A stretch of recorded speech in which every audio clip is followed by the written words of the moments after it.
Congratulations. It was a tough race. Yeah. It was. George likes to celebrate his 90-something%. Yeah, unfortunately, like I said, when you're running unopposed, that means 3 people would rather have 3% would rather have anybody else. My wife's back there, she voted against it. So, all right, the oath of office. I'll say a short phrase and then you all. Okay. I. Each of you say your name. Carrie Kitchener. Melissa George Kemper. That's the most challenging part of this whole thing. Do hereby solemnly swear Do hereby solemnly affirm that I will support the Constitution of the United States that I will support the Constitution of the United States and the Constitution of the State of Washington, and the Constitution of the State of Washington, and will faithfully discharge the duties and will faithfully discharge the duties of Director of Boarding School District, of Director of Boarding School District, Pierce County, Pierce County, State of Washington, State of Washington, to the best of my ability. to the best of my ability. Congratulations, you're in.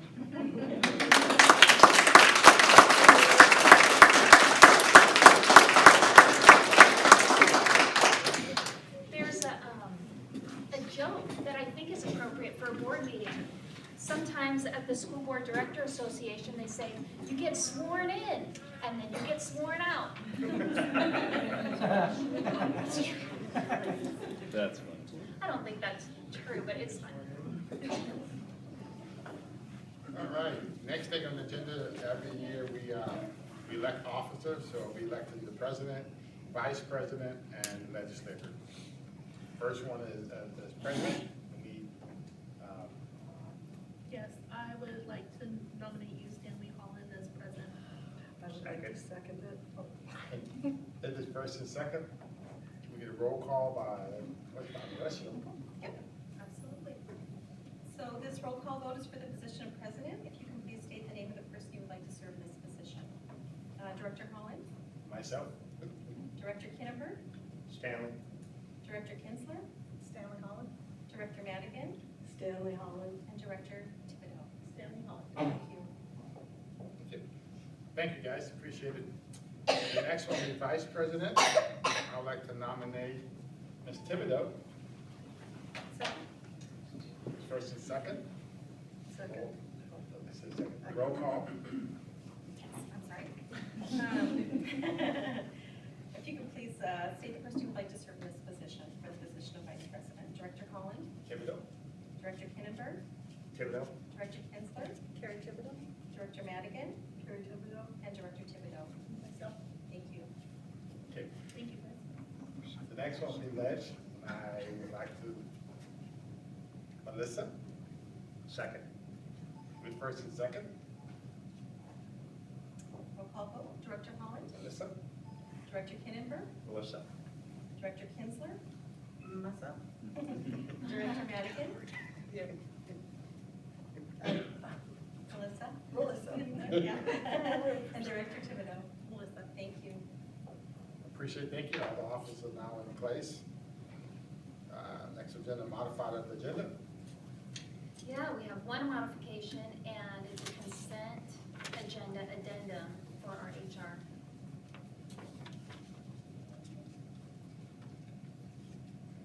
Entertain a motion. Motion to approve the modification of agenda, adding the personnel addendum to the consent agenda. I'll second. First and second, all in favor? Aye. Pass. All righty, moving on to B. You got anybody set up? Nope. No? Oh, good, okay with that. Move down to C, recognition. Would you like me to start with Sure. that? Well, we are continuing to focus on our culture of learning and caring. And in doing that, we worked last year to learn character traits as a school system and as a community. This year, we're saying we're continuing to learn those character traits, but what we want to do is recognize when we see outstanding character in each other, when we see this character being lived out. So people are nominating community members, staff members, students, when they see great things happening. each month, the superintendent, gets to pick 2 staff members that we're highlighting or community members. And it's really fun because we're ambushing them in their places of work by surprise. And so it's been fun to visit classrooms and transportation offices and different locations. And then the board is selecting 2 students each month to highlight. So I'll start by sharing the staff members that we've honored this month, and then the board members can talk about the 2 students that they selected. This month, we honored Officer Boone as a character hero, and he was recognized for responsibility and commitment for his swift response when there was an emergency medical issue that happened at the high school, and he jumped in and resuscitated a child until the paramedics got there. Literally saved a life, and he is swift to action and is, by the very definition, a hero. So we had the opportunity to honor him. We also honored Tracy Pride. She teaches resource room or special education in the special education department at Ording Middle School, and she makes Ording Middle School a place where people want to be. Her nominator said that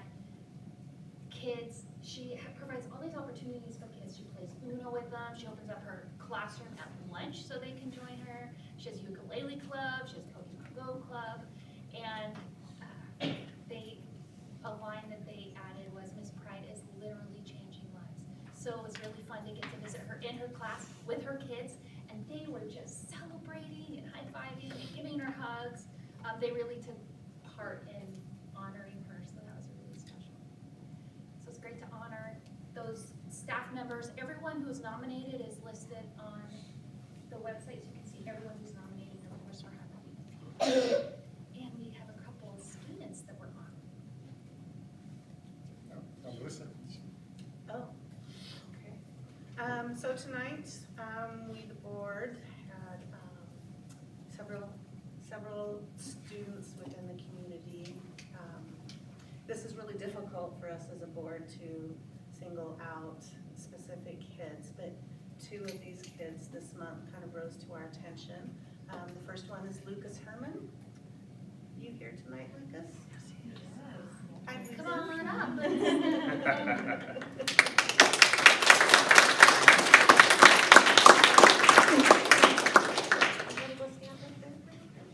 So Lucas is a bus buddy, and even though his parent was there to pick him up from school, he followed through with his commitment, his responsibility of ensuring that that student made it safely to his bus before he left to go home with his parent.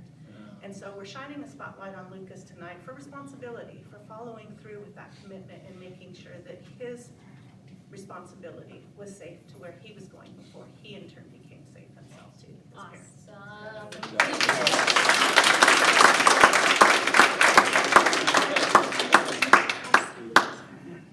Lucas, so guess what you get?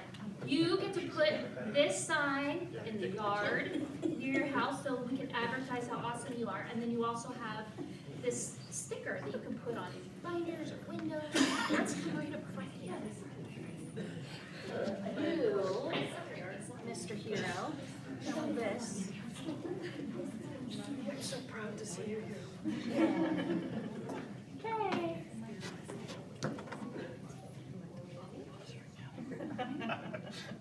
Stand up just a little more. There you go. 1, 2, 3. Great, thank you. Good job.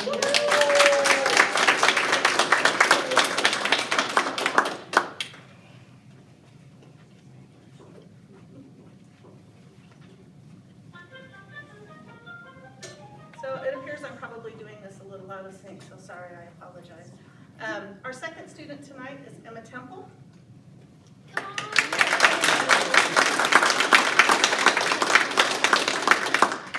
So Emma, I'm going to kind of have to read this. So whoever nominated you had so many wonderful things to say about you.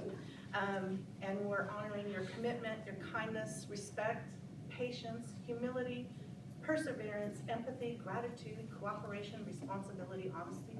I think that might have just checked every single box on the list. And this is what they've had to say about you, Miss Emma. That Emma makes a conscious choice daily to be kind, not just nice. And believe me, there's a big difference, so kudos. She is kind to everyone, even if they are not necessarily friends. She asks for help when she needs it, doesn't give up when schoolwork is hard or it gets confusing. Emma goes out of her way to help other students and is very patient even when they seem frustrated. Emma helps to keep our school clean by cleaning up after others, and she doesn't brag or complain. So thank you for being wonderful.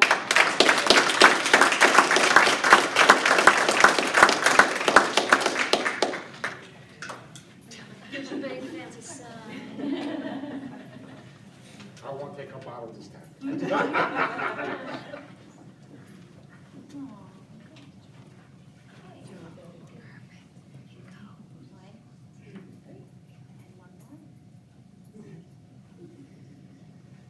Oh, and grandparents, all grandparents, the paparazzi.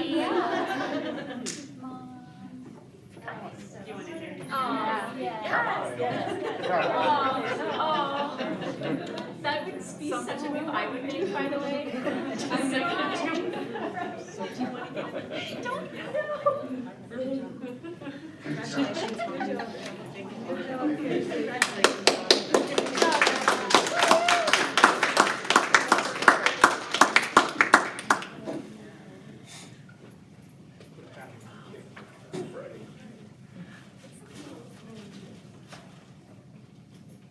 We've done all recognition. Thank you. Okay, the fun part of the business. I thought that was pretty fun. Yeah. Presentation. I know, right? All right, so we're gonna have Ptarmigan Ridge Elementary School come and talk about the work of their school. For you set a direction about all students ready for college, careers, and life. And we really appreciate the opportunity to not only share our school improvement plans with you, but for you to come to school sites and see how your direction of college, careers, and life lives out in our schools. Awesome. Welcome. I'm so glad you guys got to come. If you're not sure who I am, I'm Alicia Jensen. I'm principal here at Ptarmigan. I'm Kristen Powell, I'm the assistant principal at Ptarmigan Ridge. We usually dress this festive. Yes. It's every Monday. It will be. So, normally there's bells and socks and all of that. But we do the 12 days before winter break, and today was the first one, which was festive socks. Tomorrow's sweaters. So it's, So I wasn't going to wear it. I blame Steve Rabb entirely. Yes. I had this morning when he came in, and I said, "Oh, but that's okay. I brought different shoes and stuff for board." And then he's like, "Well, just do you." This is how you get me. We do have a superintendent who is very festive. All the things. So this is our annual report to you guys. We'd love to have you guys here, and we're just going to go over a quick recap of some things that we're working on this school year. And give you guys a chance to hear some more about us. So this school year, this is, and you guys have that in your presentation as well, this is our anchor document for this year, which talks about our big 3 goals for college ready, career ready, and life ready, and how we're doing that work this school year. Some of those goals, if you were on the board last year, may sound really similar. For this year, we are still really focused on in academics in the area of ELA, or English Language Arts, so how are we getting kids to be good readers and writers. And career ready, still working on that absenteeism rate and reducing it so that kids develop that habit early on of attending school regularly in elementary school. And in life ready, in the past, we've had that goal specifically around a decrease in discipline incidents. This year, we actually made a shift in that area and instead went to an increase in the number of times that we positively, as adults, recognize students. Because we can have a control as adults over recognizing kids. And so what are the areas that we are within our sphere of influence, and that's something that we can influence, so that's the goal that we're working on there. So in college ready, our goal is that all students will be ready for college by moving from 38% of our kids above the 60th percentile to 80% of students above the 60th percentile or above on the Spring Ames Web Assessment, which is a huge mouthful, and it talks about a bunch of tests there.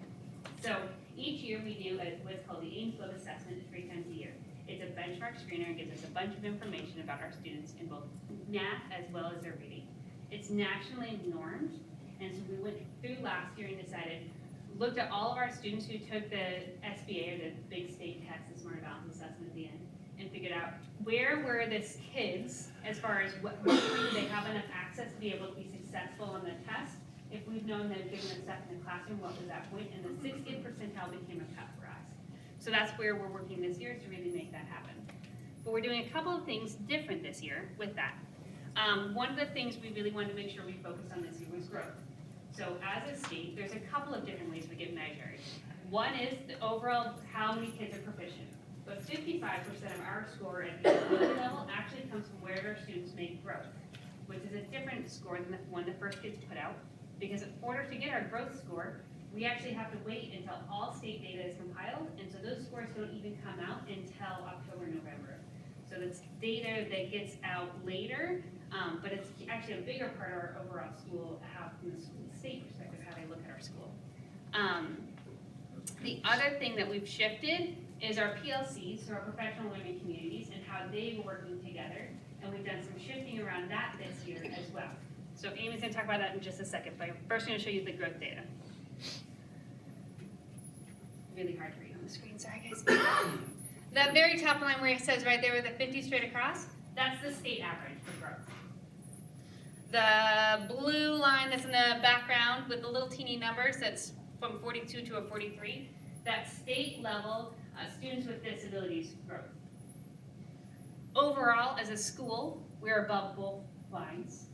Overall, with our students with disabilities group, we're above not only the state average for students with disabilities, but we're also above the state average for all students with disabilities, which is a huge accomplishment, and one that doesn't get to be, because the data comes out so much later than the rest of the data, it's not the first thing people see. So it was something I wanted to make sure that you guys were aware of. That trajectory line has made steady increases for the last 3 years, and it's been something that had previously gone away. So we used to not get that data, then we started getting that data again.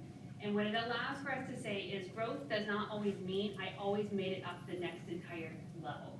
So before, we used to think of growth as you went from a 2 and now you're a 3, because 2 is below standard and 3 is at standard. And the number of kids you moved to a 3, that difference is how much you grew as a school. Now what they're saying is every kid should grow, no matter where they are. And you could be a 3 and grow a whole bunch of points and still stay a 3, but you made huge growth. Or you could be a 2 but made so much growth and you're almost to a 3 and you made huge growth, and how do we count that? So instead, when they do student growth percentiles, they take every single student wherever they scored the year before, and that's their starting line. And they get their own starting line, and they get compared to only the other kids who are starting at that same starting line. Because a student who scored 1 score, it's appropriate for them to have grown 50 points, where for another student who's nearly capped out the assessment, it wouldn't be appropriate for them to grow 50 points. So you only get compared to your peers within the student growth percentile, which makes it a really impactful piece of data to look at. That's the same for math. We had a dip in our math scores in our students with disabilities. This last year, we also have looking at a new math curriculum for that group particularly, because we think that we did find some gaps as well, which was reflective of other data as well, for where that gap was within that growth. PLCs, Amy. Amy, my gosh, okay. So we went as a team to Tulalip in June, and we talked about how do we want to make our PLCs more effective? How do we want to feel more like a team? And we agreed, instead of meeting in our own individual classrooms, that we would meet here in the Purple Bay. So we all have our little tables, we come together, we have our quick little like, hey, how's it going? And then everybody gets to work on what they're working on. The great part about it is Kristen and Alicia are here. We don't have to like chase them down the building, because this is a big place when you're looking for something. And the other positive is that we are able to connect with our colleagues. Like, for example, I have a couple kids in my kindergarten class that might be struggling with letters. I'm just gonna walk over to the 5th grade table. Hey, 5th grade table, I need a couple of kids to come help my kids this and this time. Sure, I'll help you. Bus buddies, you know, maybe a goal that we're working on together. It's just made us more united, and then at the end, we talk about goals, and everybody gives claps, and we get prizes, and everybody, you know, and it's just, it's a really good feeling. Like, it feels like we're a family on Fridays, and I know that we all really look forward to it. Do you want me to talk about goals? Yeah. So one of the things that, oh, there's the chart. So one of the things that we decided to do is we have a lot of work to do. We have got a lot of kids, and we've got a lot of kids at different places. We've got a lot of work to do. So we talked about focusing on one goal per week as a grade level. So what our grade level did kindergarten is we pulled out a report card and we looked at what do our kids, what do they have to know? What would they have to know for first grade? And then we pulled out our curriculum and we thought, okay, where are we gonna put these little have to knows where they make sense into our curriculum? So on Fridays, we get really excited, so we make our goal. And then I'm the musical theater one, and one of us is really good at centers, and one of us is really good at hands-on. So then we go home on the weekend, and we come back on Monday morning, and we hit that goal with everything we have. So an example of one of the goals that we did was in the very beginning of the year, the kids writing their name the kindergarten way. One capital, the rest lowercase. We made a video for families. This is how you do it. We talked to our kids. This is our goal. We took our data at the beginning of the week, so we took it on Monday. Thursday, we took another sample. Friday, we came back and celebrated. We did set a goal that we wanted kids because, well, one thing that we really look at hard in kindergarten is number identification, 0 through 20. So we decided we were gonna have 80% of our kids identify numbers 0 to 10. So we, went at it for a week. We took our data, we had our goals on the tables, we have pulled our small groups of kids that really needed work. And then we came back on Friday and we only had 78% and our goal had been 80%. So then what did we do? We went over to our 4th and 5th grade friends in our meeting and said, hey, I got 3 kids that I need you to come work on numbers, and I need it to be fun, and they love working with older peers. The next week we set our goal for instead of 80%, 88%. And the next week we came back and we were at 90%. And I will tell you, doing this and just celebrating those little goals has been huge for our team. And just doing report cards, we were all talking about, we're not giving as many 1s right now. We're giving a lot more 2s and 3s. And this is kindergarten. I mean, these kids, some kids, this is their first exposure to school. So it's been really, really exciting just to be able to laser focus in on that instruction and bring everything we have, and then be able to talk about it. Like, let's say that I had 90% of my kids, and one of the other teachers had 75%. Well, what are you doing? Well, what are you doing? It's just helped us really be cohesive as a team, and it's been really fun. Oh, and I just brought a couple samples. This week, our goal was we wanted our kids to be able to define realism and fantasy, and we wanted them to be able to draw a bear, showing that they understood what a bear would look like in a realism story, and what a bear would look like in a fantasy story.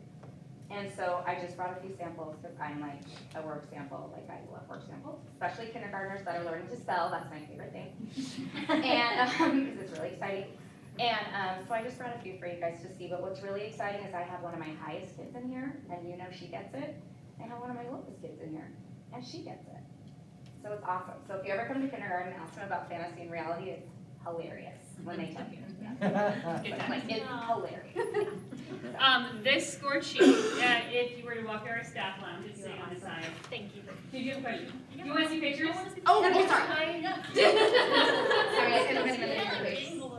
So I will, if you just want to pass them down, but we're really working on our writing, and another thing, I'm really You're fine, you're good. So another thing, we are really working on our writing and labeling and our kinder spelling. And so I love that, okay, so this was our laser focus for this week. We were really working on the story element. However, they're still working on all their other skills at the same time. And I told them, I said, I'm gonna take this to, Grace's grandpa's gonna be there. I'm gonna take him. And they're like, oh. So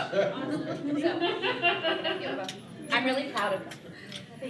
So each week we talk about the goals that we made, whether or not we made the goal or didn't make the goal. If we made the goal, great, awesome, and the team gets a check mark. If we didn't make the goal, we talk about why.